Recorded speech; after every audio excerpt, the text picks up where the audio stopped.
Bismillahirrahmanirrahim. Assalamualaikum warahmatullahi wabarakatuh.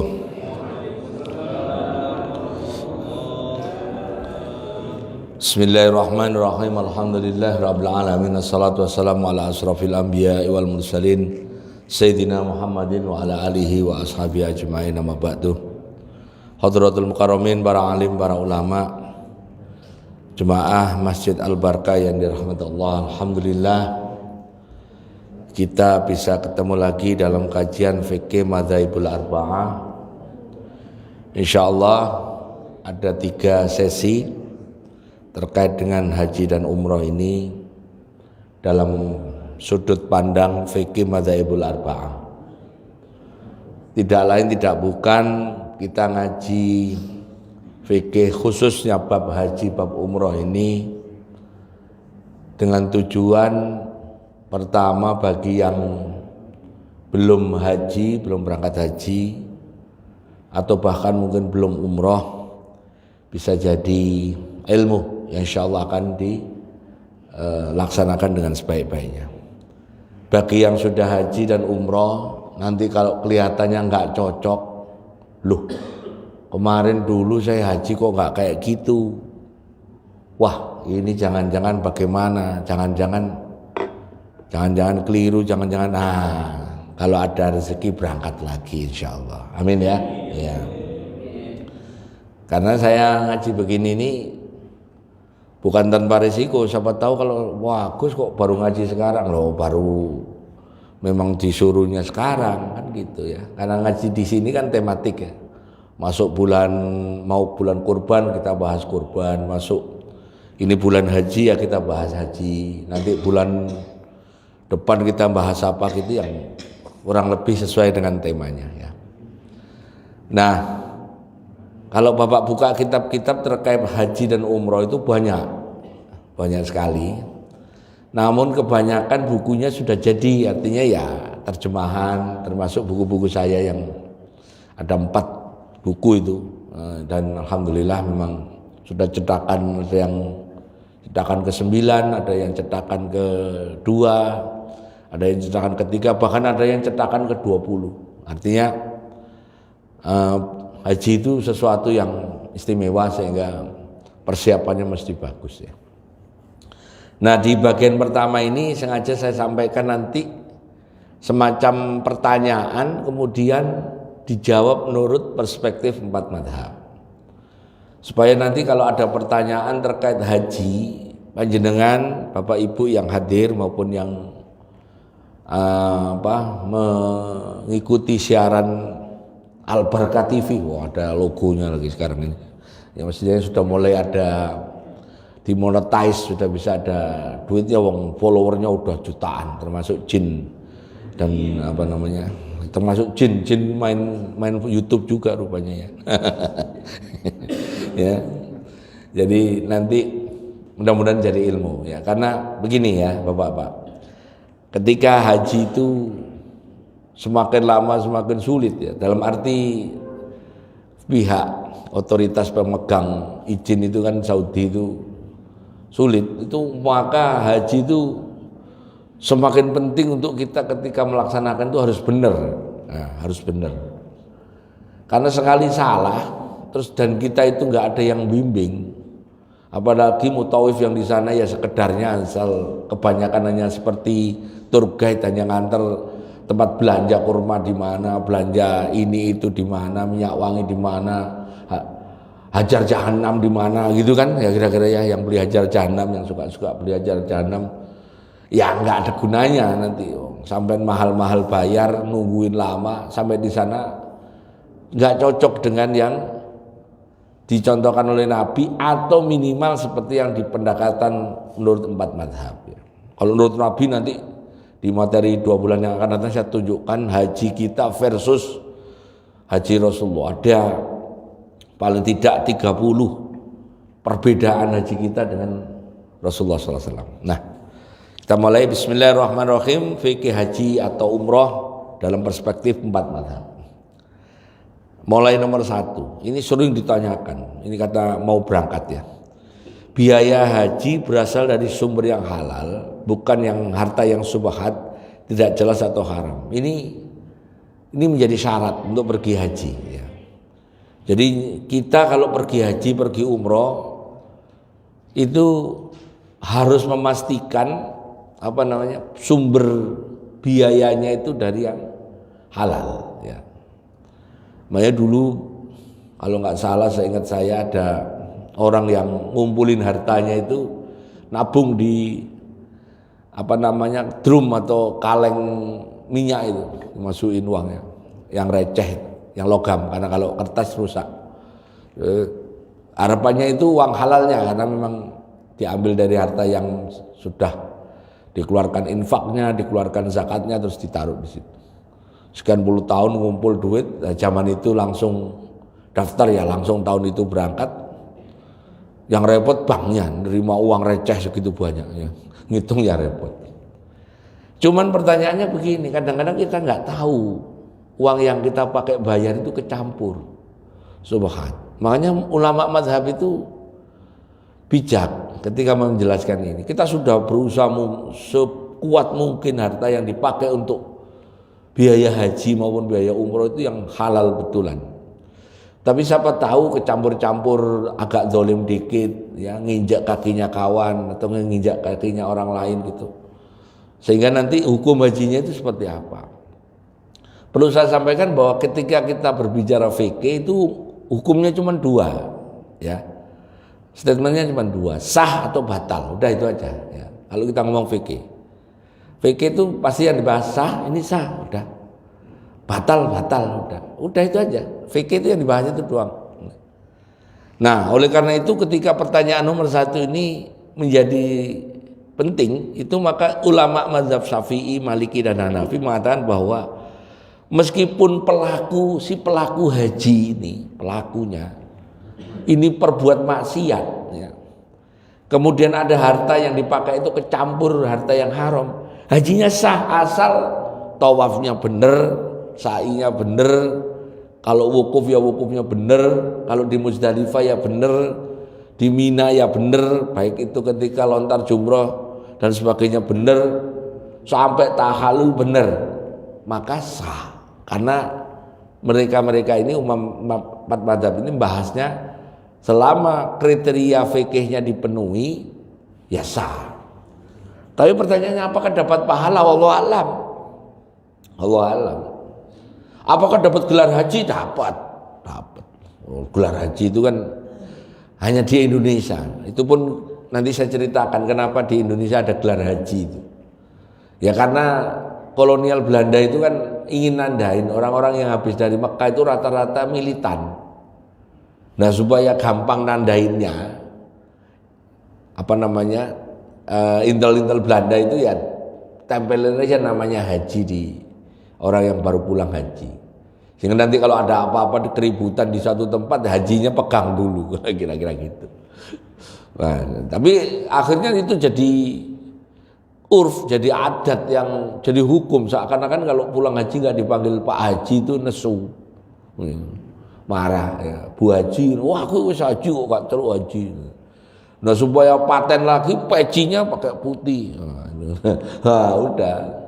Tapi anehnya kalau di tempat saya di Mojokerto, di Perning itu, di desa saya itu, kalau belum haji nggak akan berani pakai peci putih, nggak akan berani, takut.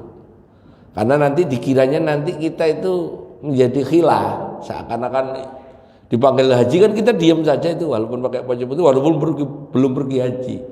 Nah akhirnya kan bohong itu, makanya itu. Nah samping itu saya juga jarang ceramah pakai peci putih, itu jarang, karena gunanya nggak banyak. Beda sama peci hitam gini kan, ini untuk naruh amplop bisa kalian di sini nih. Sudah sering saya sampaikan itu ya. Ya. Nah menurut Hanafi, orang yang pergi haji dengan harta yang haram itu sah secara lahir, namun tidak mabrur. Nah tidak mabrur itu wilayahnya Allah, wilayahnya Allah. Sah itu wilayahnya fikih. Bahkan Hambali mengatakan tidak sah hajinya dengan harta haram. Jadi dari 4 mazhab itu yang sangat keras terkait haji itu Hambali. Pergi haji dengan harta yang tidak halal itu hajinya batal meskipun tawafnya bener, sa'inya bener, macam-macamnya bener, tidak sah ya. Nah, sampean pakai yang mana? Saran saya pakai yang paling hati-hati. Pakai mazhabnya Hambali yang paling hati-hati. Jadi kalau mau pergi haji, mau pergi umrah, kita usahakan uang kita insya Allah yang halal, yang tidak kecampur dengan harta yang haram ya. Kemudian nomor 2, nah ini kemarin wukuf hari Jumat itu apa betul disebut haji akbar ya. Nah, karena ini sudah masyhur kalau ada orang haji, saya pernah ngalami itu haji yang dulu beberapa kali kan saya ke sana itu, ada yang pas Jumat, ada yang waktu saya sama ibu saya itu enggak pas Jumat, tapi Jumatnya pas di Mina ya. Loh, pas Jumat itu gembira biasa, seneng. Biasanya senengnya jemaah haji itu begitu tanggal Dzulqa'dah udah mau berakhir, di maktab-maktab itu kepala rombongan bawa berita, wih kita nanti wukuf hari Jumat. Wah, seneng banget. Di maktab-maktab itu seneng banget. Ya, kayak kemarin kita kan jauh-jauh hari sedang Jumat. Nah, kemudian yang jadi soal justru yang nggak wukuf. Ya, jadi yang nggak wukuf itu yang orang yang nggak haji. Di WA tangtung, Gus, bukankah puasa Arafah itu harus bareng sama orang wukuf? Wah, saya mau jawab ini perasaan 10 tahun pernah ditanyakan, nggak dijawab itu jemaah. Ya. Nanti nggak dijawab itu, tanya gitu aja nggak jawab, sombong amat sih. Nah, gitu kan nggak enak, ya kan. Ya akhirnya saya buatin aja makalah kecil-kecilan bahwa puasa Arafah kemudian wukuf itu terkaitnya tanggal. Kalau wukuf terkait tanggal, dan terkait tanggal maksudnya terkait waktu dan juga terkait tempat. Nah, karena wukuf itu tanggal 9 Dzulhijjah dan harus di Arafah. Nah, 9 Dzulhijjahnya oleh Arab Saudi ditetapkan tanggal awal akhir Dzulqa'dah berhasil diru'yat, jatuhnya hari Jumat. Nah, kita diru'yat gagal karena tidak memenuhi kriteria bulan.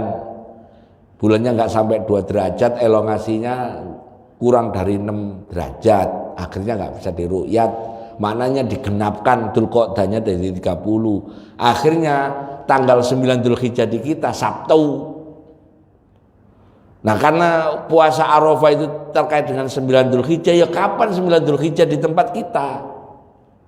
Kebetulan di Indonesia Sabtu, ya wis, sah-sah. Udah gitu aja. Gitu aja kok repot. Gitu loh ya. Gitu. Nah, yang di sana Dzulhijjahnya tanggal 9 ya sudah hari Jumat gitu. Jadi statement puasa Arafah itu ngikutin wukuf ya enggak juga. Karena waktu matlak terbitnya hilal itu beda-beda.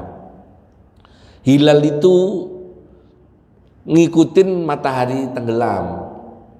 Kalau misalnya kita di sebelah timur, matahari tenggelam itu duluan daripada Arab Saudi, betul ya? 4 jam. Artinya kita jam 6, Saudi jam 2. Ketika jam 6 misalnya nih maghrib, hilal ditungguin. Ternyata umurnya bulan nggak sampai 2 derajat. Tapi bulan tetap ada loh ya, tetap ada. Tanggal itu tetap ada. Semakin ke barat, umur bulannya semakin tua. Karena waktu kan semakin tua. Sehingga potensi untuk di sebelah barat, negara-negara yang sebelah barat, ketika tanggal yang sama di timur nggak bisa diru'yat, maka di barat kemungkinan besar bisa diru'yat. Karena rumusnya kalau matahari tenggelam, bulan terbit. Betul ya? Jadi kalau matahari terbit dari timur, kalau bulan terbit dari barat. Tapi kalau nanti matahari terbit dari barat itu kiamat, gitu loh maksudnya. Ya kan gitu, ya udah paham. Jadi kemungkinan bisa diru'yat. Makanya kemarin yang negara-negara di sebelah kulonnya Jazirah Arab kayak Libya, Mesir, Maroko, Aljazair, Tunisia, semuanya hari Sabtu lebarannya. Nah, makanya kemarin itu saya dengar hari Sabtu ada takbiran, tak selidiki, al-barkah, untungnya enggak Sabtu. Kalau Sabtu wah tak nesoni ning tak pakai ceramah. Ya, untungnya tak Aku tak dengar suaranya yang takbiran di sini kan, Mas ini kan, oh ini speakernya Al Barkah ini. Enggak hari Sabtu, tapi hari Minggu ya sudah. Berarti. Tapi terus saya selidiki itu, yang takbiran saya selidiki. Untuk ngaji saya, untuk ngaji. Untuk bahan ngaji, untuk bahan gini nih. Itu masjid gitu biasanya. Ya nggak apa-apa sih untuk belajar. Ya. Nah begitu hari Jumat, kenapa disebut hari Haji Akbar? Pertama, bertemunya Sayyidul Ayyam hari Jumat dengan ketemunya bulan haram Dzulhijjah, dengan ketemunya wukuf, hari wukuf. Ketemu Sayyidul Ayyam, ketemu harinya wukuf, di mana di dalam riwayat pada saat orang haji itu wukuf, Allah itu mengampuni dosa-dosa hambanya itu walaupun sebanyak buih di lautan, saking mulianya hari itu. Kemudian ketemu bulan haram, Dzulhijjah itu bulan haram. Bulan haram itu ada 4, Dzulqa'dah, Dzulhijjah, Muharram dan Rajab. Jadi 3 keutamaan ketemu dalam satu momen, yaitu wukuf. Maka hajinya disebut Haji Akbar gede. Ya itu yang pertama. Namun menurut ulama yang lain bahwa semua haji itu akbar, karena yang haji asghar itu umroh. Haji asghar itu umroh. Hukum haji asghar maupun haji akbar sama. Bagi orang yang belum pernah umroh, ya seumur hidup harus pernah sekali umroh. Bagi yang belum haji juga sama, seumur hidup harus pernah haji. Namun umroh dan haji pelaksanaannya nanti ada yang terkait. Begitu dengan melaksanakan haji, wajib juga melaksanakan umroh. Begitu umroh dikerjakan dulu daripada hajinya ketika musim haji, namanya tamattu. Begitu hajinya duluan, umrohnya belakangan, namanya ifrad. Karena ingin ringkes hajinya sama umrohnya, niatnya dibarengin, namanya qiron. Rasulullah itu menurut riwayat, ada yang berpendapat hajinya ifrad, ada yang berpendapat hajinya qiron, tapi Rasulullah tidak melaksanakan haji tamattu. Kalau orang kita mau niru Rasulullah plek, pasti tidak tamattu. Kalau misalnya niru Rasulullah plek, kloter pertama kasihan, berarti pakaian ikhramnya lama. Padahal larangan ikhram itu banyak. Garuk-garuk sengaja atau tidak sengaja, rambut protol, ya bayar denda. Kebetulan kan saya kalau bawa jemaah itu kalau mau pakaian ikhram harus dipapras semua, termasuk yang gerumbul-gerumbul yang di Jawa Tengah itu dipapras semua. Nah, ada yang nggak begitu, oh maksudnya ya daerah tengah itu loh harus dibersihin. Karena apa? Karena kalau orang pakai pakaian ikhram, kan ikhram itu kan bahannya kayak anduk, terus nggak pakai daleman. Begitu nanti berangkat dari Medina, biasanya musim panas, sampai di rest area itu keringetan, gatel, digaruk-garuk, protol, ya harus dihitung. Loh iya bener, sampean kalau makanya paling aman di Cukur Gundul. Yang Jawa Tengah dulu. Kalau yang atas ini yang Jakarta terus daerah-daerah lain, Jawa Tengah, yang daerah Jawa Tengah, ya harus dipapras dulu. Habis sampai sini ketek-ketek juga dipapras semua, ya. Begitu. Nah, bahkan dikatakan bahwa semua haji adalah haji akbar karena yang lainnya disebut haji asghar, ya. Terus ini penting. Kapan orang wajib pergi haji?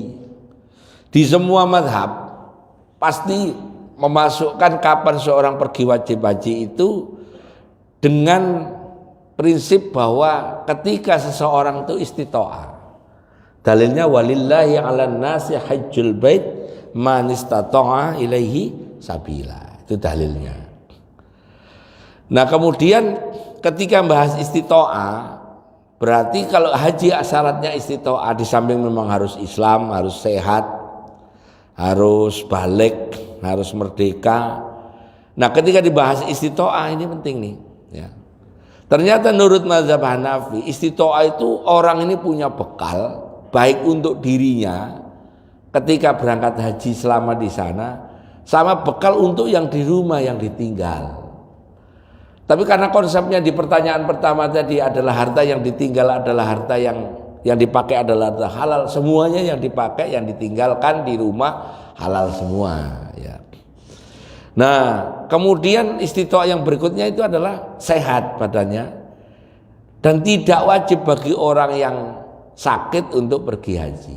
Seandainya ada saudara kita, ibu kita, bapak kita sakit, pingin pergi haji terus secara kesehatan itu kemudian nggak memungkinkan dan anaknya ternyata sudah pernah pergi haji dan tahun itu anaknya pergi haji, sudah badalin saja, boleh badalin haji, orangnya masih hidup boleh asal dia tadi itu dia sakit nggak bisa berangkat haji ya. Nah berikutnya ini yang juga saya tulis di buku saya, orang yang di penjara itu juga nggak boleh, nggak wajib pergi haji, termasuk yang dicekal sama KPK, yang kain ikhramnya orange, kain ikhramnya orange, kain ikhram kan biasanya putih, ini kain ikhramnya orange, nah itu nggak wajib haji. Kalau yang dicekal oleh Kejati, kain ikhramnya maron, warna maron, merah maron, itu juga nggak wajib haji. Ya, ini kalau ngomong fikih itu sudah dibahas sebelum ada KPK, ini zaman dahulu kala, ini zaman Imam Syafi'i kok. Ya. Nah kemudian Imam Malik mengatakan bahwa harus ada kemampuan fisik untuk sampai ke Mekah, tempat-tempat haji Armusna. Ya. Harus. Syafi'i juga hampir sama. Khusus Syafi'i untuk wanita dibahas. Ya. Wanita hendaknya bersama suaminya atau mahramnya. Pertanyaannya, suaminya sudah wafat atau suaminya visanya nggak keluar, kemarin banyak itu teman-teman saya yang di beberapa tempat itu istrinya visanya keluar, suaminya enggak boleh karena alasannya umurnya pada saat berangkat sudah 65 tahun plus 1 hari ya, wallahu alam lah, banyak lah namanya juga kemarin itu haji kan dipotong separuh. Nah bagaimana kalau ada wanita pergi tanpa suami atau tanpa mahram? Ulama Syafi'i malah begini bilang, kalau ada temennya seperjalanan itu yang amanah ya boleh, walaupun bukan suaminya, bukan mahramnya, teman seperjalanannya wanita maksudnya ya, wanita. Nah kira-kira kalau kita ikut travel itu ada kawannya enggak? Ada kawannya. Ya boleh, enggak usah khawatir, berangkat saja. Karena kalau nunggu ada mahram, visanya keburu keluar, ya enggak berangkat malah. Ada kepentingan yang lebih besar, yaitu sulitnya mendapatkan jatah berangkat haji. Namun secara syarat mahramnya misalnya dirasa agak kurang sedikit dari ketentuan, ya sudah. Caranya adalah selama temennya berangkat haji itu amanah, satu rombongannya amanah, ya sudah, itu sudah dianggap memenuhi syarat untuk boleh perempuan pergi haji, khusus perempuan ya. Terus berikutnya ini nomor 4, hukum umroh sama. Umroh itu adalah wajib seumur hidup. Nah kalau kita ngikutin sunnahnya Rasulullah, kita itu mestinya umroh dulu. Rasulullah itu sebelum berangkat haji tahun 10 Dzulhijjah, 10 Hijriyah, itu beliau tahun 6 Hijriyah, tahun 7 Hijriyah itu umroh dulu. Makanya kalau panjenengan di majelis ini yang sudah umroh, berarti minimal kita sudah niru Rasulullah, umroh dulu. Bagaimana Gus, saya langsung haji? Ya enggak apa-apa. Ini niru, ceritanya niru Rasulullah. Nah haji, umroh yang pertama yang itu mirip haji. Begitu jenengan berangkat pertama kali ke Mekah karena umroh, itu ya dihukumi wajib, jangan sampai keliru. Ya.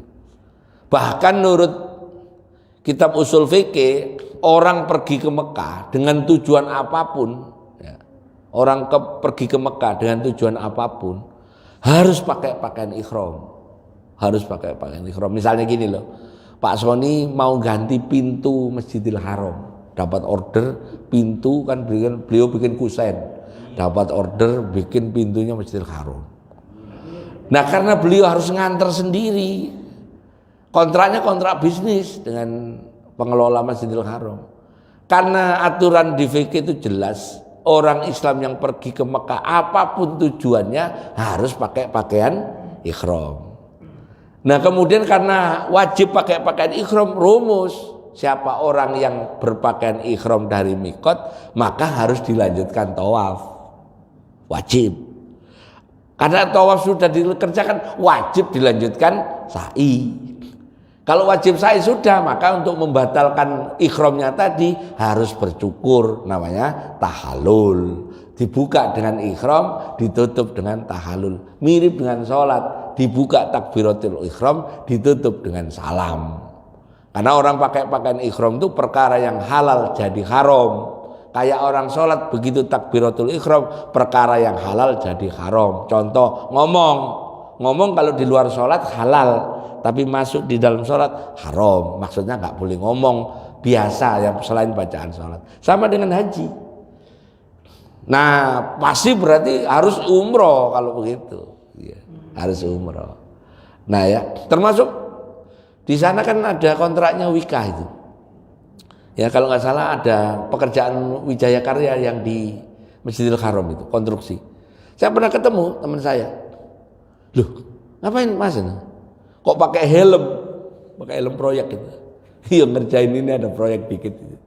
Ya dia umroh kalau ke sana pakai pakaian ihram. Waktu berangkat dari sini terus di Jeddah ya mandi dulu ganti pakaian ihram terus ke Mekah tawaf, kemudian sa'i terus ke mesnya baru ganti baju pakai pakaian proyek.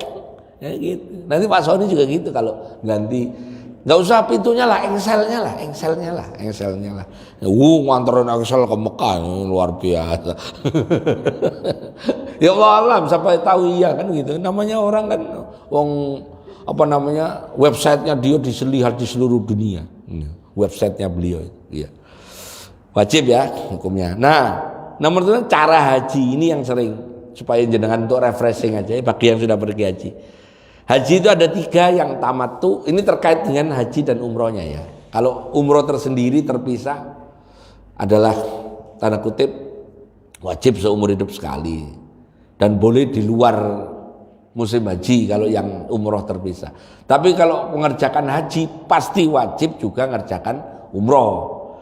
Nah karena orang haji wajib juga ngerjakan umroh dalam kegiatannya, maka kadang-kadang orang itu ketika tanggal 8 itu sudah mendekati waktu wukuf, mungkin baru datang kloter kedua, bisa cara ifrad, bisa haji dulu niatnya di mikot pakai pakaian ihram berkata labbaik Allahumma hajjan atau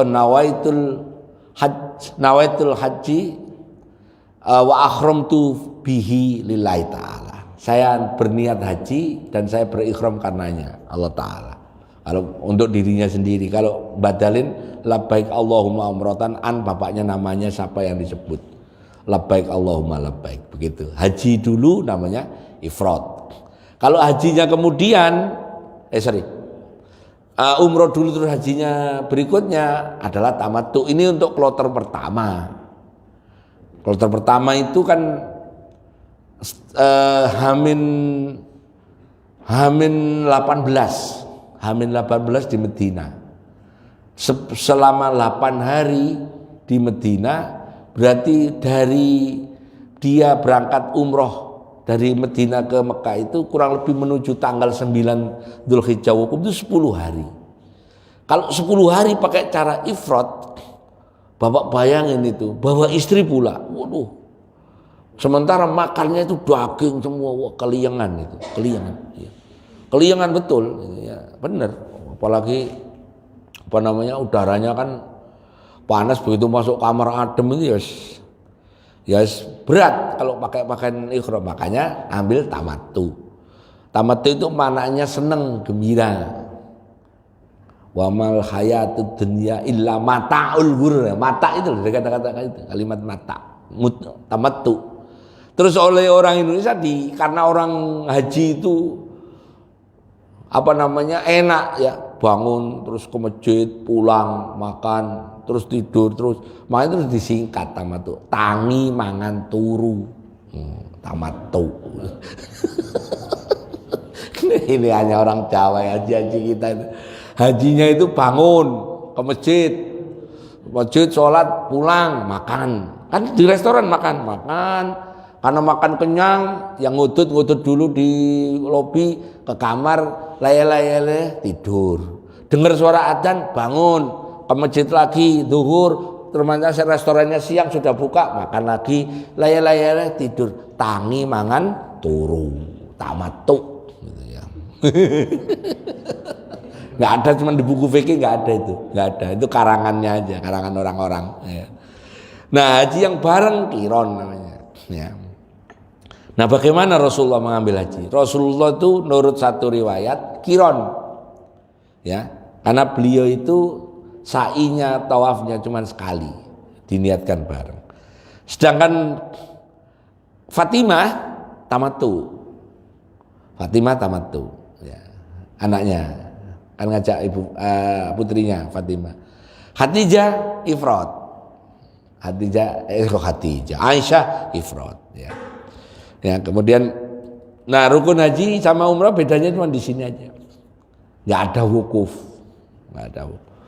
Lah, Pak Ustadz, saya itu umrah kemarin diajak ke Arafah. Ya ke Arafah wisata. Dulu di Arafah itu banyak onta. Dulu. Jadi kalau ngajak jemaah umroh rata-rata naik onta terus difoto zaman itu. Karena lama-lama orang, termasuk orang Indonesia, memang kalau ada kayak gitu itu seneng banget.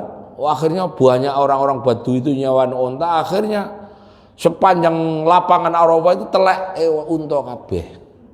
Akhirnya sama pemerintah Saudi gak pakai onta-ontaan, diusir semua. Onta-ontanya pindah ke Jabal Magnet di Medina. Orang Indonesia itu apa aja dilihatin. Akhirnya bersih, ya, nggak ada. Pindah itu di puncaknya Jabal Rahmah itu warnanya putih. Tapi karena orang Indonesia, orang mana-mana itu suka punya, nggak tahu ilmu dari mana, bawa foto dirinya sama foto istrinya atau foto pacarnya, ditaruh di situ, ditulisi Sony Love siapa Nikita gitu. Pakai tulisan, ada gambar panah Love. Iya kan? Itu saya sampai foto itu untuk bahan buku itu. Orang Arab kesel lagi, dicat hitam. Bawa pilok putih. Orang Indonesia koplak tenan asli. Makanya saya kalau bawa jemaah udahlah nggak usah. Lagian di sana banyak copet, udah dibawa aja. Nemenin saya makan es krim, saya bilang gitu. Dibawa enak, malah ada es krim. Ya gitu. Jadi bedanya hanya haji sama umrah wukuf. Lah hebatnya itu Arafah. Arafah itu tanah halal. Batasnya di Wadi Urona. Masjid Namiro yang dekat, yang arah barat itu 8 shaf itu tanah haram, yang belakangnya shaf ke-9 adalah tanah halal. Jadi makanya kalau jenengan lihat siaran kemarin dan itu ngambil khutbahnya di Masjid Namiro, yang shaf 1 sampai 8 kosong. Karena itu tanah haram, padahal wukuf harus di tanah halal Arafah. Kapan hari saya dengar cerita teman saya Mutawif, karena ingin dapat suasana lain, ingin wukuf di Masjid Namiro. Wah, dia pakai prinsip sholat ke masjid itu yang bagus adalah di shaf pertama. Datang pagi-pagi udah di shaf pertama. Wah, dia dalam hatinya bangga. Luar biasa, nggak ada yang berani duduk di sini. Padahal ini memang keliru dia. Oh, nggak ada, memang bukan tempat wukuf itu, bukan tempat wukuf. Kadang-kadang kita shaf pertama belum tentu bagus ya itu. Dan ngapain juga di situ? Itu tanah haram. Batal itu wukufnya. Karena bukan di Arafah. Kalau yang shaf 9 itu baru Arafah. Ya, jadi apa namanya? Tanah Arafah itu kalau waktu bulan biasa begini tanah halal. Ya sama dengan tanah di Geraha. Tapi begitu tanggal 9 Dzulhijjah, itu walaupun tanah halal jadi mustajabah. Mirip Hijri Ismail, mirip Multazam, mirip Raudhah. Semua sudutnya itu mustajabah. Seorang hamba Allah yang menengadahkan tangannya ke langit pasti diijabah oleh Allah Ta'ala. Itu saat itu. Makanya teman saya tanya, Gus ini kita ke Arafah perlu doa nggak? Nggak usah. Doanya nanti aja di Masjidil Haram. Karena sama saja. Ya walaupun doa, senang doa pada umumnya nggak apa-apa. Cuman status tanah ketika tidak tanggal 9 Dzulhijjah ya kayak tanah biasa. Arafah itu ya. Nah terus, nah ini sering mutawif itu kalau mimpin tawaf umroh, tawaf haji, itu briefing jemaahnya. Saya sering dengar itu di masjid itu. Begitu dari hotel pada apa namanya? Loh, saya ini jelek-jelek gini tuh imam Masjidil Haram loh, Pak. Kalau bawa jemaah itu saya ngimami di Masjidil Haram. Saya ini, iya saya loh. Loh bener, wong jemaah itu begitu datang ke masjid saya yang ngimami. Oh iya dong, lu masa yang ngerti pasti pernah ngimami di Masjidil Haram. Jadi nggak bohong, nggak bener. Wong saya itu ngimami jamak kosan di situ. Ya sholat sholat sama jemaah saya sendiri kok segitu banyak enggak ya kayak Abdurrahman Sutes enggak. Ngimami jemaahnya sendiri. Biasanya ada briefing begitu mau tawaf, Bapak niat ya tawaf. Sebenarnya secara teori fikih nggak perlu karena tadi waktu di Medina di Bir Ali sudah niat labbaik Allahumma umrotan. Karena tawaf di dalam konteks itu terkait dengan keseluruhan konsep umroh. Termasuk tawaf ifadah itu sudah ikut niatnya haji. Jadi waktu tawaf nggak perlu niat, ya tinggal istilam menuju ke Hajar Aswad, terus istilam dikecup. Sebenarnya istilam dikecup itu modifikasi. Aslinya dulu Rasulullah itu begitu mau tawaf nyium Hajar Aswad dulu, terus berangkat mulai tawaf. Cuman sunnah ini sekarang nggak bisa. Kenapa? Sekarang malah seluruh Ka'bah dipager. Bahkan sekarang sholat di Hijri Ismail udah nggak bisa. Nyium Hajar Aswad boro-boro, dulu masih bisa. Makanya sekarang tawaf lancar jaya. Karena nggak ada tendangan orang yang nyium Hajar Aswad. Kemarin Pak Surya cerita ini yang jemaah saya di desa ini. 15 sampai 20 menit tawaf. Karena nggak ada orang yang uwel-uwelan di Hajar Aswad itu loh. Ya, kalau zaman kita kemarin-kemarin sebelum Covid kan uwel-uwelan di situ. Kalau nggak kesana, kalau nggak nyium Hajar Aswad nggak afdol katanya. Akhirnya bayar joki, joki. Semula nawarinnya, ayo saya bantu. Begitu selesai dipepet, diperes 200 real. Ternyata itu uang sisa-sisanya 200 real. Begitu setelah nyium Hajar Aswad pulang ke kamar nangis. Kenapa nangis Pak? Lah untuk beli kurma nggak punya duit lah. Iya, makanya lah Pak. Wong duit cumpon tipis cah tipis kok sok-sokan kita bilang gitu. Oke, lanjut ya. Jadi nggak perlu niat, langsung aja tawaf. Nah ada yang beda dengan Rasulullah ada. Nanti saya rinci ya. Tapi saya tunjukkan. Rasulullah itu dulu kalau tawaf 3 putaran pertama itu rommel itu lari kecil. Sunnah ini juga nggak bisa sekarang. Kenapa? Uwel-uwelan. Jadi Rasulullah itu 3 putaran pertama itu lari, kayak orang Said. Setelah itu yang keempat sampai ke-7 jalan.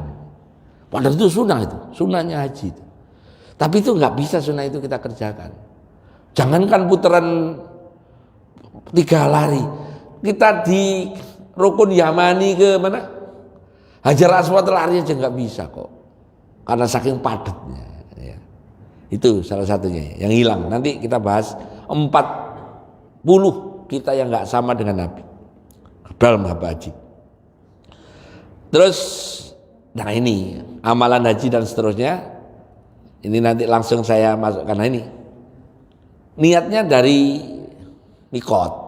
Nah, yang umumnya orang Indonesia itu lucu. Yang disebut secara qot'i itu nama Indonesia nggak ada. Cuman akhirnya dikiaskan untuk negara-negara yang lurus dengan Yaman ngambil di Yalamlam. Untuk Zatur Irkin untuk orang Irak. Untuk Dzulkhulaifah untuk orang Madinah. Kan begitu ya. Artinya hadisnya memang bunyinya begitu. Nah, karena kita itu aslinya mikotnya adalah Yalamlam, kemudian ada pertanyaan. Lah Gus, waktu umroh kok kita ambil mikot dari Bir Ali? Nama Bir Ali itu pun, Bapak juga saya beritahu ya, nama aslinya itu Dzulkhulaifah. Kenapa disebut Bir Ali, Bi'run Ali? Bi'run itu sumur. Makanya kadang-kadang yang disebut Abyar, banyak sumur. Ali di situ namanya Ali bin Abi Thalib. Waktu Rasulullah mau pergi pergi haji tahun 10 Hijriah itu, Rasulullah kepikiran nanti kalau orang-orang ambil mikot, karena Rasulullah orang Madinah, berarti mikotnya adalah di Dzulkhulaifah. Kepikiran nanti wudunya bagaimana, ngisi perbekalan airnya bagaimana. Akhirnya beberapa bulan sebelumnya ngutus Ali bin Abi Thalib yang badannya kuat, seger. Li tolong kira-kira gitu, Li tolong gali sumur. Gali sumur. Gali pertama nggak ketemu, nggak ada sumurnya. Pindah lagi, nggak ketemu. Pindah lagi nggak ketemu. Walhasil sampai banyak sumur bekasnya. Yang terakhir ada yang mengatakan itu yang ketujuh, ada yang ke-9 baru keluar air. Karena banyak sumur dan yang gali adalah Sayyidina Ali, namanya Bi'run Ali, Bir Ali. Tapi dasar jemaah saya ada yang campur-campur, ada yang dulunya memang tukang mabuk. Gus, Bir Ali itu apanya bir bintang? Loh kan kacau lagi, wah itu kan repot. Itu repot, pokoknya kalau jadi mutawif itu repot. Repotnya itu tadi. Bir Ali ini apa? Bir bintang, ngawur. Ali itu Bir Ali bin Abi Thalib. Bacanya itu Bi'run. Bi'run itu sumur, bahasa Ibraninya BR, bahasa Hebrunya BR. Bi'run. Makanya Abyar Ali, Dzulkhulaifah. Ya itu ya. Di situ ambil mikot di situ, ya. Kemudian tawaf dalam keadaan haid, ini bagi ibu-ibu ini sering ini kalau jadi mutawif harus ngasih solusi. Jadi bagi orang yang haid itu kan secara teori ketika haji maupun umroh kan sama saja, nurut naturalnya orang haid. Namun biasanya kadang-kadang orang mau pergi haji, pergi umroh itu hubungi Pak Dokter Cucu, minta semulit apa tuh yang nunda haid itu loh. Apa obatnya itu? Premolit ya itu. Cuman kalau itu misalnya dia minum itu tanpa konsultasi dokter, marah acak-acakan. Haidnya malah kacau balau. Makanya pakai cara normal saja, pakai fikih cara menyelesaikannya. Terus ada jemaah itu biasanya gini, Gus, saya kalau nanti ketika bapaknya tawaf saya nggak bisa tawaf, gimana Gus? Ya malah enak loh Bu, saya bilang. Minta duit bapak, kita tawaf di Mekah, sampean tawaf di malnya Darut Tauhid di bawah itu kan penuh dagangan, malah dapat dagangan banyak, saya bilang gitu. Malah tawaf di sana dia belanja. Ya namanya orang haid tetap nggak boleh masuk Masjidil Haram dan nggak boleh tawaf karena nurut fikih 4 mazhab termasuk Syafi'i, tapi yang paling keras Syafi'i itu orang tawaf wajib suci dari hadas maupun najis. Nah yang jadi soal adalah ini, ketika orang waktunya terbatas, karena kita orang haji kan nggak kayak orang Mekah yang boleh tinggal di sana selamanya, kita harus pulang. Ternyata ketika haji sudah mau selesai belum tawaf ifadah. Kalau wukuf haid boleh, mabit di Muzdalifah haid boleh, lontar jumroh tinggal di Mina 2 hari maupun nafar awal mau nafar sani di Mina boleh. Tapi khusus tawaf ifadah kan nggak boleh, dia harus suci. Maka pakai pendekatannya hambali dulu, boleh dibersihin dulu, terus ditutup yang rapat, terus tawaf ifadah. Cuman ada konsekuensinya, harus motong damnya onta. Onta itu harganya di sana yang paling murah itu 25, yang agak sedengan 30 juta. Hampir sama sapi, lebih mahal dikit lah. Ya. Sah, hajinya sah. Cuman ya itu tadi, makanya akhirnya lebih baik minum obat, itu lebih murah. Primolut kan lebih murah harganya. Namun ada solusi, ada. Ini caranya adalah mengintip, bukan mengintip, nyari waktu suci antar sholat. Nyari suci antar sholat. Saya kalau bawa jemaah kemudian ada laporan dari suaminya bahwa istrinya haid dan belum tawaf, baik itu tawaf wajib umroh, ketika kita umroh ada tawaf umroh maupun tawaf ifadah, tungguin dulu mas. Saya suaminya bilang, nanti maghrib itu sudah berhenti apa enggak? Kalau maghrib berhenti, isya berhenti, buruan mandi, suruh mandi, anterin sama sampean tawaf, buruan. Perkara sampai hotel terus keluar lagi ya sudah dapat. Nah itu boleh ya. Di mazhab itu boleh. Itu caranya. Nah makanya kalau jenengan punya mutawif yang begitu jarang, harusnya ngerti fikih. Biasanya rata-rata ambil yang mazhabnya Hambali. Udah bu, nggak usah tawaf, langsung motong onta aja. Karena nanti kan ada kepentingan dia, kan ontanya nitip ke dia, belinya. Nah gitu. Ya walaupun dibantuin tapi ya lumayan, dapat komisinya kan lumayan. Ya gitu ya. Boleh tetap tadi caranya adalah nyari waktu sucinya. Ya. Dan tawafnya tetap sah. Ya, tawafnya tetap sah. Ini dalil-dalilnya. Nah, khusus untuk tawaf wada. Tawaf wada justru bagi wanita yang haid malah nggak wajib. Jadi kalau saya bawa jemaah umroh, udah mau pulang, ada laporan istrinya jemaah haid atau jemaah lapor, Ustaz saya haid, ya sudah enak bu, di situ aja. Nah, kalau kopernya masih belum hamil, belanja lagi aja. Saya bilang gitu. Malah tak gituin. Kan biasanya hamil, kopernya tuh hamil. Makanya koper sekarang pakai bahan poliuretan, nggak bisa dijejelin lagi. Dulu pakai kain, udah pakai kain, pakai tampar itu, pakai tambang, pakai buku sampai melenduk gitu. Padahal aturan penerbangan maksimum 20 kilo. Dulu koper-koper haji itu kan begitu, nggak ada. Sekarang diatur semua.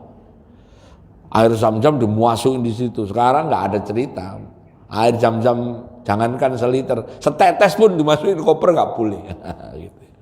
Tapi ya namanya orang ya pinter, beli yang kuning itu, termos kuning dicantolin di sini, dibawa ke kabin.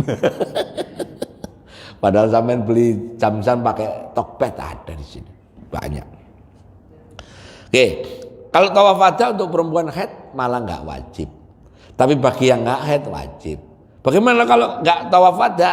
Ya bayar denda. Dendanya denda nusuk, denda ibadah, yaitu 1 ekor kambing. Kalau nggak punya duit boleh diganti puasa 3 hari di sana, 7 hari di tanah air. Cuman masalahnya umroh kan nggak, udah mau pulang kok.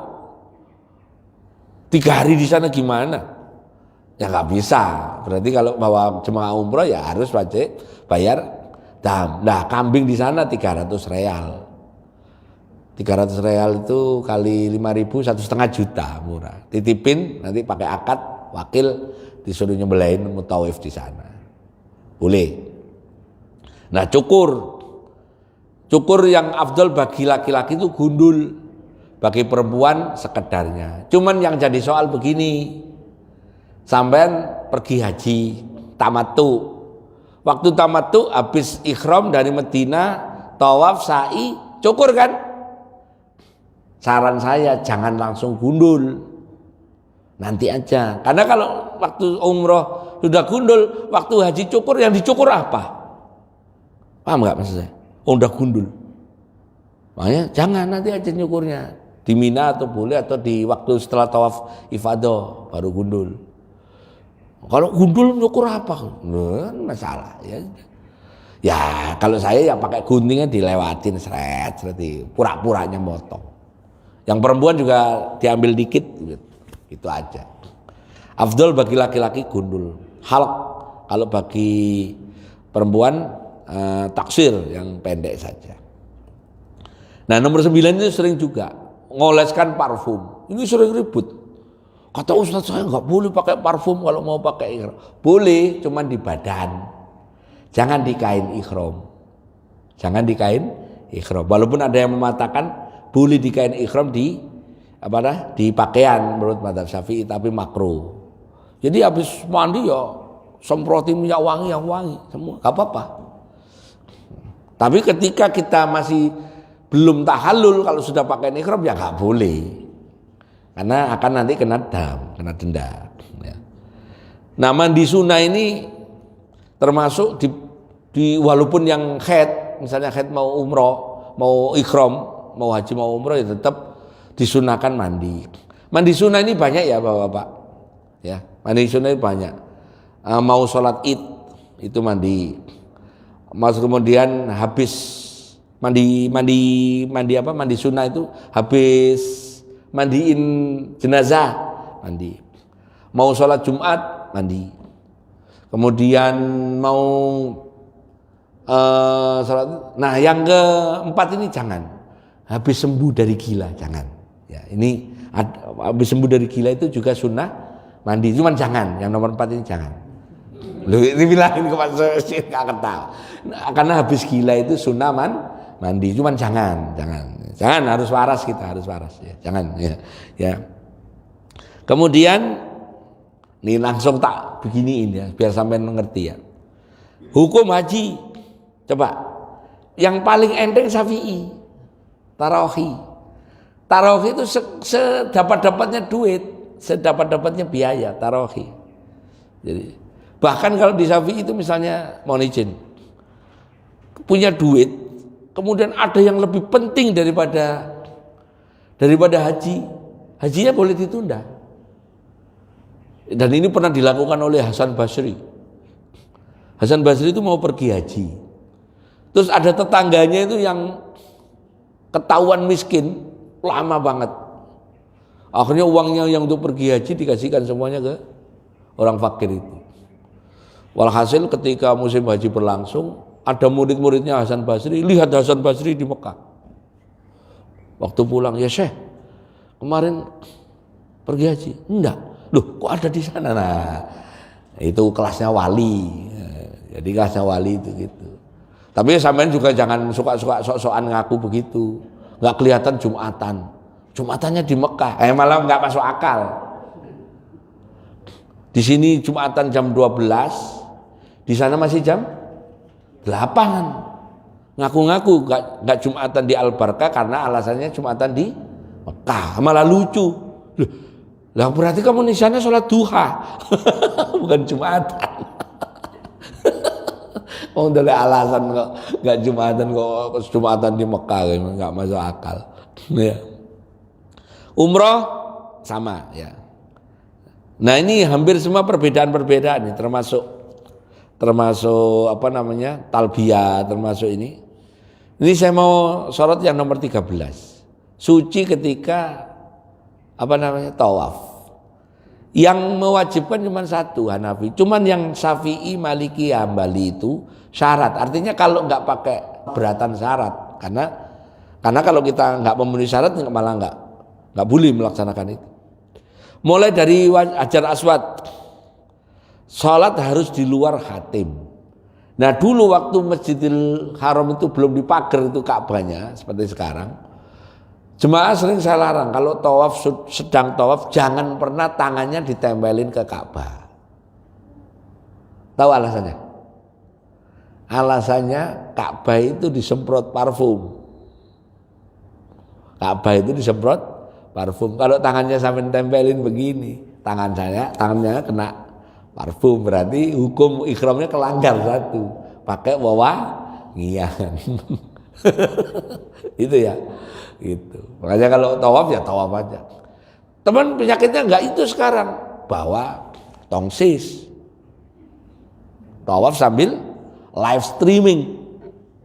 Lah sampai ini bikin konten apa mau ibadah kan repot sekarang. Makanya jemaah saya pokoknya tawaf sa'i stop, handphonenya matiin. Nanti kalau sudah tahallul silakan.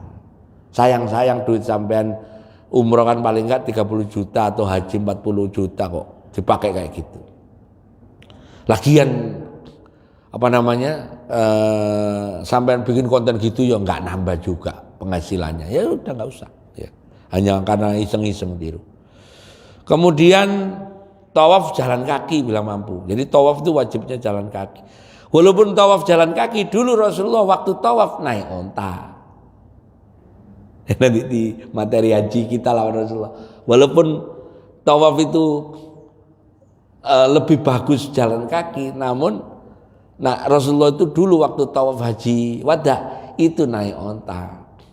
Pertanyaannya kenapa? Karena supaya bacaan Rasulullah didengar orang yang ikut haji. Karena waktu itu belum ada mutawif bayaran gitu, semuanya niru Rasulullah. Yang jemaah haji sama Rasulullah 100.000. 100.000 itu kan kalau stadion GPK itu kan sekarang cuma 80.000. Itu untuk blok di situ. Betapa penuhnya saat itu Rasulullah mimpin tawaf. Kalau Rasulullah nggak di atas onta nggak ketahuan Rasulullah baca apa, istilahnya bagaimana, ngecupnya bagaimana nggak kelihatan. Akhirnya jadikan dalil. Apakah boleh tawaf ditandu naik kursi roda? Boleh. Bahkan sekarang difasilitasi di lantai 1, 2, 3 sampai 4 boleh tawaf pakai kursi roda listrik. Saya khawatirnya nanti lama-lama orang haji banyak, di atas itu disiapin trek. Kursi listriknya kayak motor. Rossi Lorenzo masuk Islam, balapan yang dhuwur. Malah seru banget itu ya. Bikin ketawa. Oke. 7 putaran wajib, kurang dari 7 putaran nggak dihitung. Makanya kalau tawaf bablasin setelah Hajar Aswad. Doa salat sunnah di makam Ibrahim nomor 20. Ini termasuk sunnah yang amat sangat, tapi kita nggak bisa ngelaksanain. Begitu mau salat di makam Ibrahim, tentara nyamperin waroh ke belakang. Ternyata di belakang diusir ke kiri, sana lagi. Akhirnya salat habis tawaf, cuman nggak ngadep multazam. Di sisi sana sunahnya hilang. Nah yang gini-gini nanti kita bahas di materi yang akan datang. Terus tawaf sambil baca Quran boleh. Cuman tawaf itu aslinya bacaannya itu tunggal sejak zaman Nabi Ibrahim. Begitu dari Hajar Aswad, subhanallah, alhamdulillah, wala ilaha illallah, wallahu akbar, la haula wala quwata illa billahil aliyil azim. Rukun Yamani, Rabbana atina fid dunya hasanah wa fil akhirati hasanah wa qina adzabannar. Sampai situ saja sebenarnya. Terus wa adkhilnal jannata ma'al abrar ya aziz ya ghaffar ya rabbal alamin. Subhanallah alhamdulillah. Itu aja. Putaran pertama yaitu, putaran kedua yaitu sampai 7.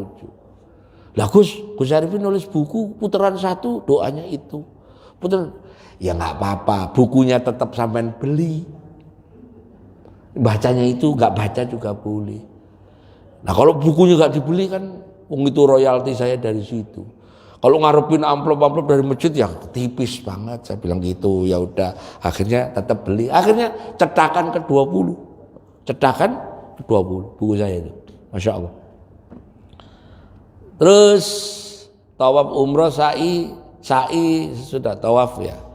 Berurutan, nah khusus sa'i ini saya sampaikan ya. Sa'i itu boleh tidak wudu. Namun kadang-kadang kita sa'i di antara 2 waktu sholat. Habis zuhur kita sa'i. Begitu sa'i karena penuh, masuk adzan asar. Sa'inya masih kurang 2. Berarti harus sholat. Harus sholat dong. Kalau nggak punya berarti wudunya karena mau sholat, bukan karena sa'i. Yang jadi soal adalah ada syarat sa'i. Sa'i itu kalau pas sa'i di sofa dadanya ngadep marwah. Kalau di marwah dadanya ngadep sofa. Begitu sholat kan mengos begini. Kan menghadap ke sana, sa'i ke sana, ke sana. Berarti begitu selesai sholat, mutawifnya harus mimpin. Bapak-bapak tadi mulai beloknya badan di mana? Di sini, ayo mundur dulu. Baru kita sa'i lagi. Banyak orang nggak tahu loh ini. Termasuk nggak hanya karena sholat. Pas sa'i karena larinya seru banget pas di Batnul Wadi. Apa? Apa doanya itu? Rabbighfir warham wa'fu wa taqarram wa tazawwaj amma ta'lam innaka ta'lam ma la na'lam innaka antallahu a'zul akram. Seru banget. Haus di tengah ada tempat air, belok, set dadanya melengos. Makanya kalau habis minum mundur lagi ke tempat dia belok, mestinya begitu. Karena syarat sa'i dadanya harus tetap lurus ke bukit yang di depannya, nggak boleh melengos. Ini banyak yang keliru, yakin saya. Ada yang begitu. Berarti kalau melengos sa'inya batal.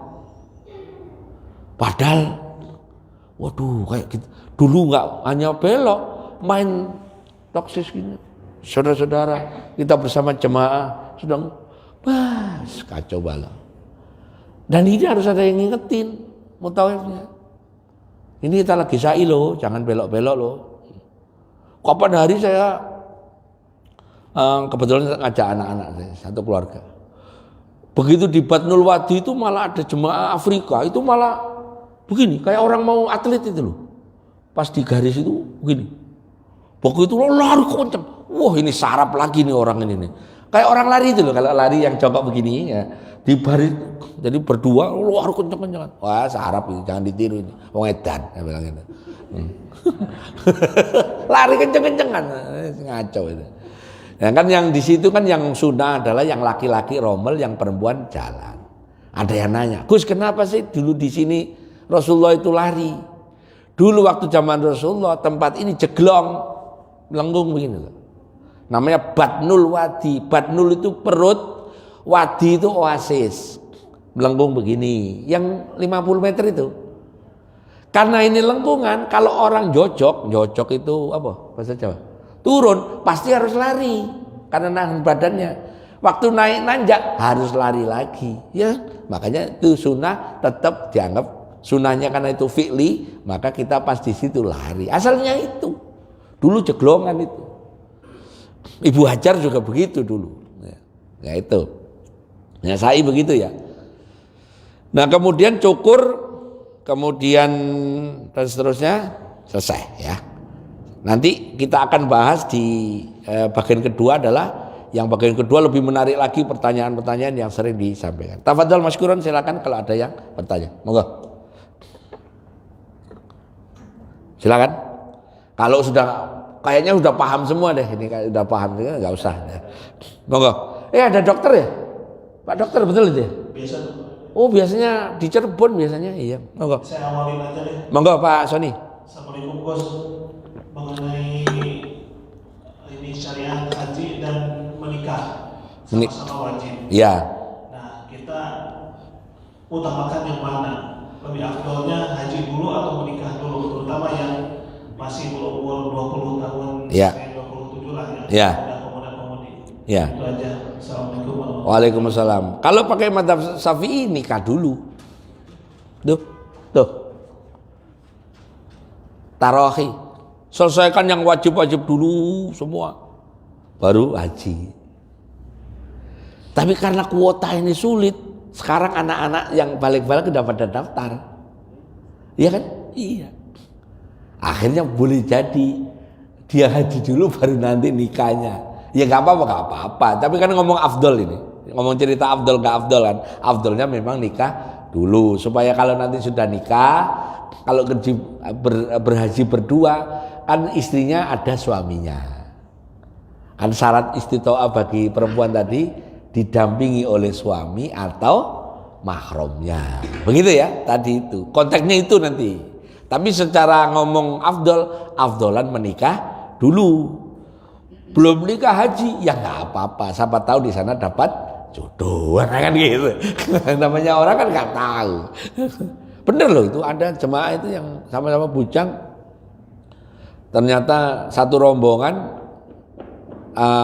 tir podo ireng nih karena ngesir podo senengnya ya akhirnya nikah. Ya. Pulangnya nikah, nggak apa-apa, bagus kan. Karena mutawifnya saya yang diundang untuk mau Idatul Hasanah kan gitu. Itu untungnya mutawif begitu kan enak. Lumayan ya. Ya karena mutawif ya udah tahu tarifnya kan, mahal. Ini waktu ceramah nikah mahal. Guyonannya gitu. Gitu ya Pak Sadi ya. Jadi afdol nikah dulu. Nah yang jadi soal kan begini, ketika kalau kita misalnya daftar sekarang, anak-anak kita daftarin, ternyata pas waktunya haji itu dia nikah. Sementara istrinya atau bahkan mungkin kayak yang kita daftarin anak kita perempuan, suaminya belum daftar, kan repot. Paham ya? Jadi misalnya umur 13 didaftarin haji sekarang nih. Hitungan di Tangerang itu kan 28 tahun ya Pak Sani ya. 13 tambah 28 adalah 41 ya. 41 sudah nikah. Ini anak perempuan kita ini sudah nikah. Ternyata suaminya belum daftar atau daftar masih nunggu sekian puluh tahun lagi. Nah berarti kan anak kita yang sudah dinikahi oleh suaminya tadi itu kan berangkat haji. Padahal punya suami, nah kan hilang satu afdolnya. Padahal haji itu didampingi oleh suaminya atau mahramnya. Ya wes, istrinya pergi haji didaftarin bapaknya yang soleh tadi. Nah kalau delalah suaminya dulu juga didaftarin, wah pas. Enak kalau kayak gitu. Siapa tahu ada yang punya pikiran yang sama ternyata jadi jodoh ya. Jadi artinya memang afdolan kalau kita pergi haji itu enak sama istri. Yang istrinya enak sama suami dan masih muda. Itu enak pergi haji. Serius. Saya itu pergi haji itu umur 30. Waktu sama istri umur 30 udah pergi haji.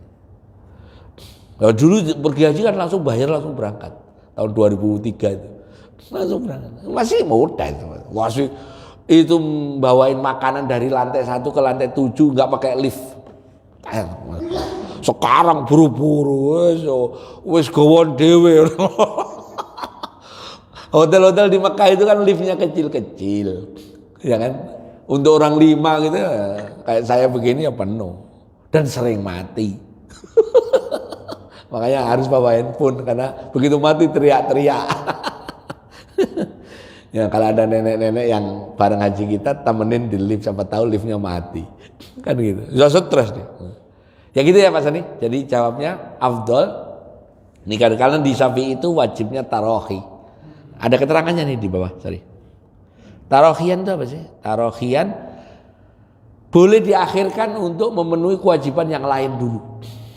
Yang wajiban yang lainnya nikah wajib dulu, bayar utang. Ini saya ulangi ya, ada bab utang tadi ya. Oh enggak, nanti di materi yang kedua. Boleh enggak haji utang? Saran saya jangan. Mirip kurban kemarin itu loh, ya, kurban. Imam Syafi'i kan enggak boleh utang kan? Ya. Karena kalau kita pergi haji utang, kalau mati siapa yang bayar? Ya jangan. Kalau misalnya Bapak punya utang 40 juta, terus kita sudah tahun ini tinggal ngelunasin, sebutlah sudah bayar 25 kurang 15, kita berangkat sama istri ya kurang lebih butuh 30 lah. Bapak punya utang 40, ya selesaikan dulu utangnya, baru pergi haji. Clear ya? Ya. Oke, ada lagi? Moga Pak Dokter Adik. Waalaikumsalam warahmatullahi wabarakatuh. Bertanya tentang badal haji.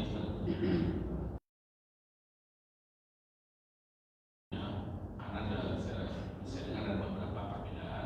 Kemudian kalau orang yang sudah daftar terus kemudian sakit, terus itu katanya bisa dibadalkan. Ya. Terus nanti setelah ternyata tahun depannya dia bersihat, apakah dia wajib lagi haji? Cakep. Terus kemudian kalau misalnya ada yang sudah berangkat di Madinah yang meninggal, Iya. membadalkan itu siapa? Iya. Oke. Baik. Hukum badal haji itu boleh. Di hadis terkait dengan itu bahwa haji itu kan peristiwanya yang pertama yang gede, haji besarnya itu kan 2 kali. Tahun 9 Hijriah itu justru haji yang pertama di umat Islam. Tapi Amirul Hajjnya itu bukan Rasulullah, tapi Abu Bakar. Jadi tahun 9 Dzulhijjah Rasulullah sedang perang di Madinah. pas musim haji, Abu Bakar yang mimpin jemaah haji. Amirul Hajjnya yang pertama, makanya kalau ada pertanyaan siapa Amirul Hajj pertama adalah Sayyidina Abu Bakar As-Siddiq. Nah saat itu ada orang tua yang ingin ikut haji Abu Bakar, ikut haji rombongannya Abu Bakar tahun 9 Dzulhijjah. Ternyata setelah mau berangkat sakit ini orang laki-laki. Kemudian Abu Bakar sudah balik lagi ke Madinah. Terus waktu itu yang berangkat anaknya. Ini cerita di hadis ya.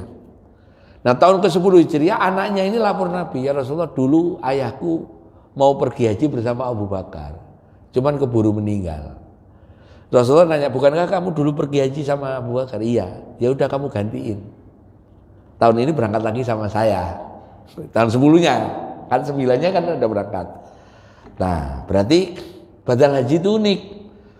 Yang digantiin itu boleh nggak sama jenis kelaminnya. Bapaknya digantikan oleh anak perempuannya, ibunya digantikan oleh anak laki-lakinya boleh. Bahkan boleh diganti yang bukan familinya, bukan saudaranya, orang lain boleh. Tapi syaratnya cuma satu, pelakunya badal harus sudah pergi haji, pelakunya badal umroh harus sudah umroh. Nah sekarang pertanyaan berikutnya, hukumnya apa? Hukumnya boleh. Hukumnya boleh. Karena tadi istitoah terkait dengan syarat orang sakit itu sebenarnya tidak wajib haji. Orang ini sakit karena duitnya banyak, badalin orang, kebetulan yang disuruh anaknya sudah pergi haji tahun lalu, haji plus ini ceritanya, berangkat dibadalin sama anaknya. Bapaknya masih ada di Indonesia, masih sehat, masih sakit, masih hidup maksud saya. Begitu anaknya pulang, sudah saya namanya haji ditaruh di depannya, misalnya gitu guyonannya. Ternyata pertanyaannya Pak Dokter Adik dikasih obat, Pak Dokter Adik obat entah ginseng atau macam-macam, sehat. Dibawa ke dokter cucu, tambah sehat lagi, sehat seger. Apakah wajib haji? Ya enggak, sudah kemarin dibadalin kok, sudah haji lagi sunnah. Dia waktu pergi haji jatuhnya sunnah. Nggak apa-apa, berangkat lagi nggak apa-apa. Wong duitnya ada, sugih, bayar 250 juta mah kecil, cemen, udah berangkat. Tapi secara hukum dia sudah dibadalin oleh anaknya, sudah gugur, gitu. Itu ya. Nah, kemudian kalau di sana meninggal, persis mertua saya. Umroh pertama karena sakit jantung tahun 2007 yang kelaparan enggak, yang catering masalah tahun 2006 atau 2007. Karena harusnya minum obat, enggak minum obat. Pulang dari umroh di bis meninggal. Di bis meninggal. Bapak saya mertua. Makanya saya kalau ziarah ke makamnya orang mertua itu mesti pergi umroh saya. Kalau sama istri saya. Nah, kan belum haji itu. Maka dibadali oleh kebetulan mutawifnya kan tiap tahun pergi haji. Pemimpin rombongannya yang badalin. Ternyata yang mutawifnya dari Indonesia belum haji juga. Nyari orang yang sudah haji. Biasanya bayar di sana. Tahun ini tukang badal haji nggak bisa bekerja. Tahun ini. Kenapa? Karena tahun ini orang mukim di sana harus tetap pakai tasreh. Kayak kita harus pakai izin masuk ke Arafah itu harus pakai, ada suratnya. Kalau nggak ada itu bisa dideportasi. Kalau orang Indonesia, kalau orang sana ya bisa dihukum. Makanya tahun ini nggak ada yang badalin kecuali orang yang pelakunya sendiri, orang dari Indonesia yang memang dapat porsi haji mutawif, terus dia badalin orang. Tahun ini kalau pakai mukim di sana nggak bisa. Jadi yang badalin ya siapa aja yang asal sudah pernah pergi haji. Kebetulan kalau mutawifnya ada jemaahnya yang meninggal, kemudian mutawif kan tiap tahun pergi haji, ya sudah dia yang ngerjakan. Gitu ya Pak Dokter Adik. Jadi rumusnya badal haji itu nggak hanya haji, badal ngelontar jumroh pun boleh. Kalau tawaf nggak boleh, tawaf sa'i nggak boleh. Lontar jumroh itu boleh dibadalin. Ngelontar jumroh itu boleh dibadalin. Saya melakukannya untuk ibu saya. waktu jumroh yang hari pertama, yang kan Aqobah ikut, saya masih ingat ibu saya, umurnya waktu itu 61. Terus hari kedua sakit, udah Bu di tenda saja saya yang badalin. Nah karena badalin jumrah ula, wusta, Aqobah, ada dua cara, tapi cara yang pertama yang paling menurut saya paling hati-hati. Selesaikan untuk pelaku badal dulu, mirip. Jadi berarti saya harus ngelontar ula dulu 7, pindah ke wusta 7, pindah Aqobah 7, baru saya balik lagi untuk atas nama ibu saya. Ini yang paling hati-hati. Tapi ada pendapat yang boleh saya bawa 14. Ula untuk saya dulu 7, terus 7 lagi untuk ibu saya. Paham ya? Bedanya. Kalau yang pertama selesaikan dulu ula, wusta, Aqobah, balik. Ula, wusta, Aqobah untuk yang kita badalin. Tapi yang kedua, bawa aja 2 kalinya. Berarti kalau itu 21 ya bawa 42. 7 ula untuk saya, 7 lagi untuk yang saya badalin. Terus ke wusta begitu. Tapi saya kalau badalin orang lontar jumroh, saya selesaikan dulu. Badalin orang 3 ya balik 3 kali. Itu sepakat kita. Makanya kalau saya bawa jemaah haji biasa, mohon izin yang ikut jemaah kita kan nggak semuanya orang muda. Untungnya tahun ini dibatasi 65. Ada yang umur 70, ada. Dah jangan ikut lontar jumroh yang ula, wusta, Aqobah, repot. Dah di rumah aja kita bagi. Misalnya saya, Pak Dokter Cucu, Pak Sony, ada 3 orang. Dah Pak Sony gantiin bapak ini, Pak Dokter Cucu gantiin ini, saya yang gantiin ini. Kita berangkat. Jadi pas nanti kita baliknya bertiga bareng, sekan balik lagi. Temennya nungguin di ujung sana di Aqobah, biar pulangnya bareng. Biasanya pulangnya terus lewat nyari pecel. Di turunan itu ada orang jual pecel, orang Madura yang jual pecel itu yang 2 real nasinya, 4 real lauknya sama kerupuknya sekalian. Biasanya begitu. Udah kangen pecel kan, udah lama itu, udah hampir 30 hari udah di Mekah itu, udah kangen pecel, kangen rawon, kangen sop, kangen soto. Nah, kalau di sini kan ke Bejo itu dekat. Kalau di sini, kalau di sana kan dari soto ada. Gitu ya terkait badal. Jadi badal tidak hanya haji umroh tapi boleh tawaf. Oke, ada lagi? Kalau ada, mau gak Pak? Moga, silakan. Ngaji sama saya itu boleh nanya apa saja dan ustadznya boleh nggak jawab ya. Itu yang boleh dibadal lebih dari 1 itu lempar jumroh doang apa badal hajinya? Oh. Satu itu. Kedua, kalau sedang sa'i kan fisik orang kan kadang-kadang lemah lemes gitu ya. Misalnya duduk dulu, minum dulu gitu. Tadi dibilang harus ngadep ke arah yang dituju. Sama ini apa namanya, muhrim. Mahram. Ya. Kalau muhrim itu orang pakaian ihram. Ya, saya ulangi ya. Sampean udah ngaji lama ya. Muhrim itu orang yang berpakaian ihram. Orang berpakaian ihram wanita muhrimah. Kalau yang nggak boleh dinikah namanya mahram. Mahram ya. Mahram. Pendamping untuk melaksanakan ibadahnya itu. Iya. Itu harus laki-laki atau boleh perempuan karena untuk amannya. Makasih. Assalamualaikum. Waalaikumsalam. Baik. Badal batasnya berapa?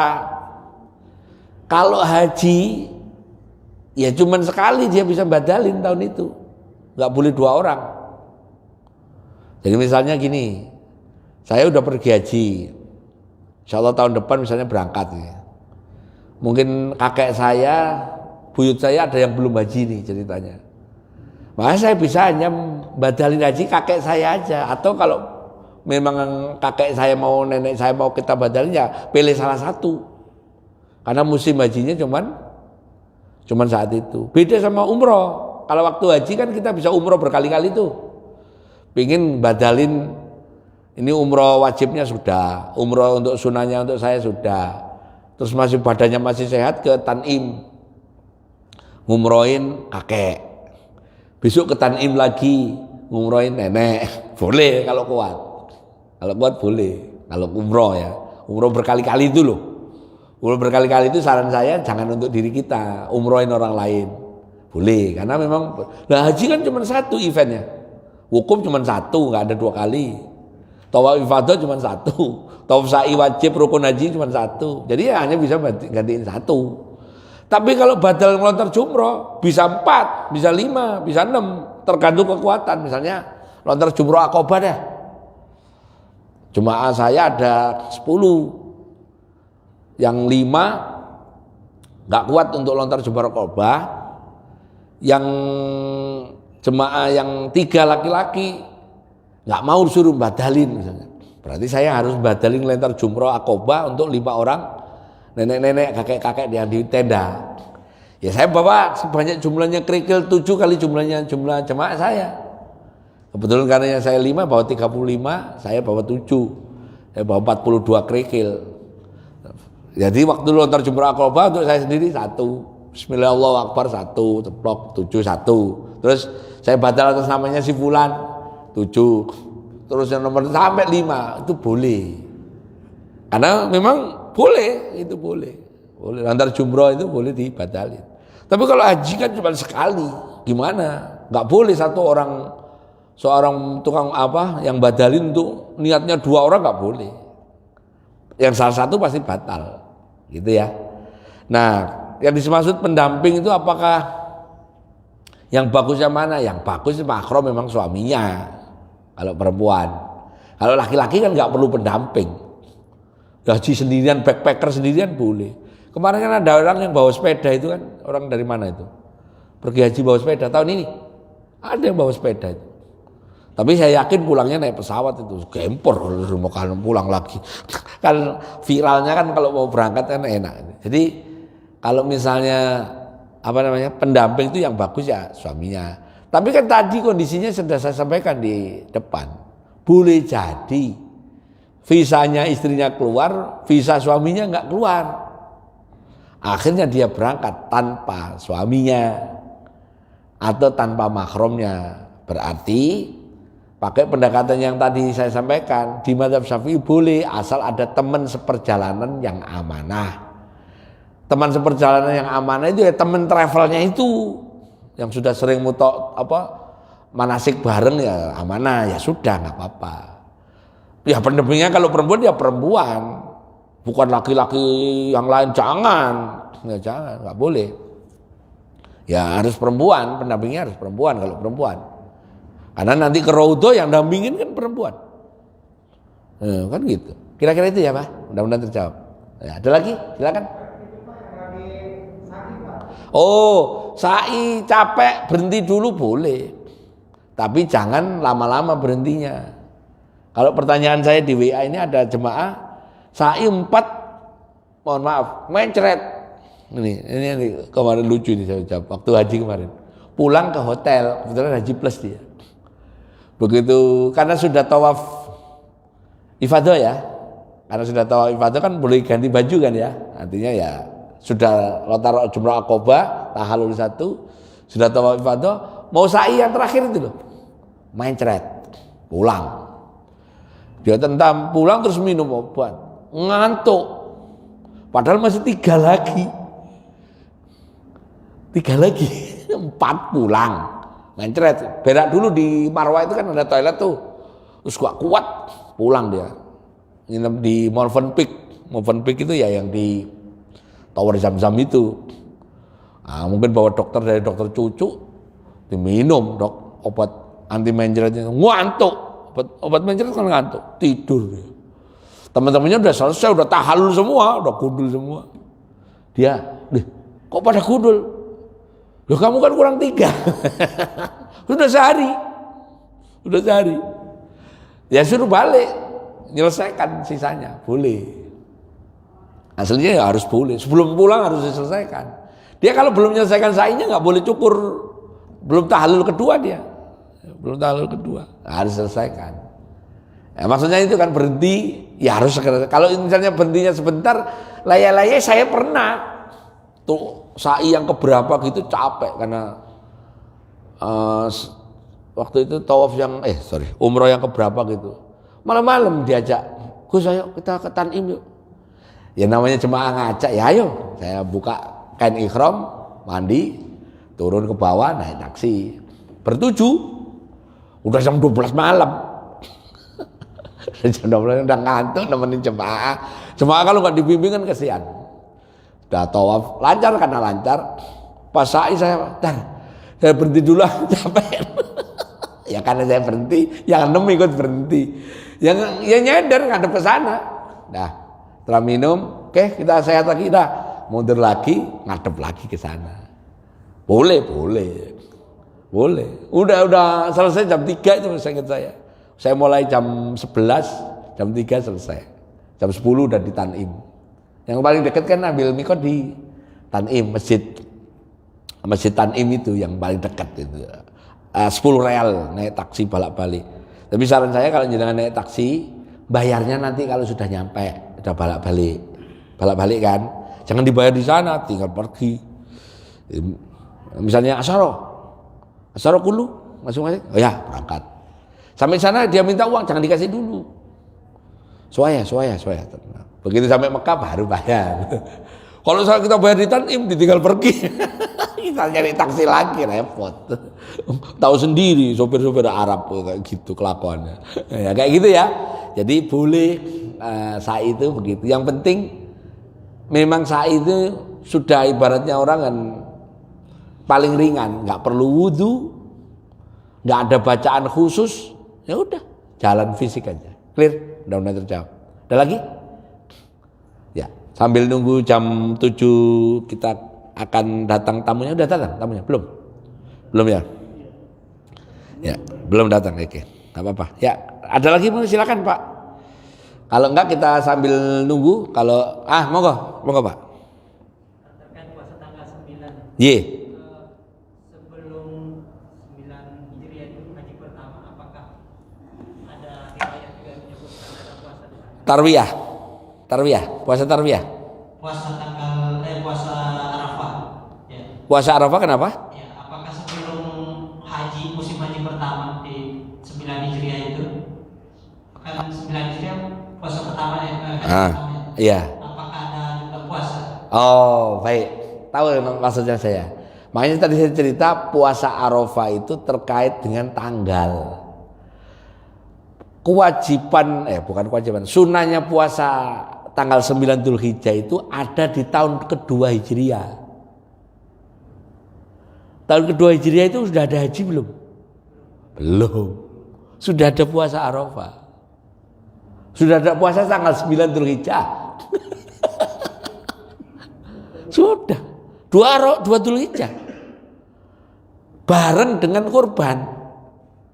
Kurban itu ada di tahun berapa? 2 Hijriah. Nabi nyembelih 2 ekor domba. 3 Hijriah. 4 Hijriah. 5 Hijriah. 6 Hijriah. 7 Hijriah. Sampai 10 Hijriah. Berarti benar omongan saya tadi kan bahwa puasa 9 Dzulhijjah itu memang puasa 9 Dzulhijjah. Nah karena 9 Dzulhijjah bagi yang haji itu bareng wukuf di Arafah, makanya Nabi memakruhkan orang yang haji tanggal 9 Dzulhijjah puasa. Saya ulangi. Justru bagi orang yang haji ketika wukuf malah makruh untuk puasa. Itu berarti benar bahwa puasa ini sudah ada sebelumnya. Clear ya? Jadi kan kalau gitu sampai sudah kejawab sekarang bahwa puasa Arafah bukan terkait karena wukuf, karena tanggal. Kebetulan tanggal kita menurut ru'yat jatuhnya kemarin hari Sabtu.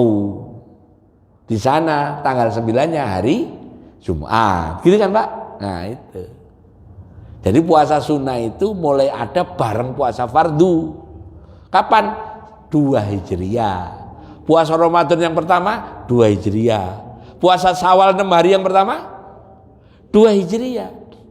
Puasa Muharram yang pertama malah 1 Hijriah, 10 Muharram itu. 10 Muharram itu malah Nabi baru sampai Medina sudah nyuruh puasa 10 Muharram, Asyura itu loh. Asyura. Jadi puasa 9 Dzulhijjah itu adalah puasa 9 Dzulhijjah. Berarti benar dong, nggak terkait hukum. Ya benar. Makanya kalau ada orang ngomong terkait hukum ya terserah. Yang jelas bagi orang haji malah nggak puasa, malah makruh. Puasa haji, saat haji terus puasa itu makruh. Kenapa? Berat.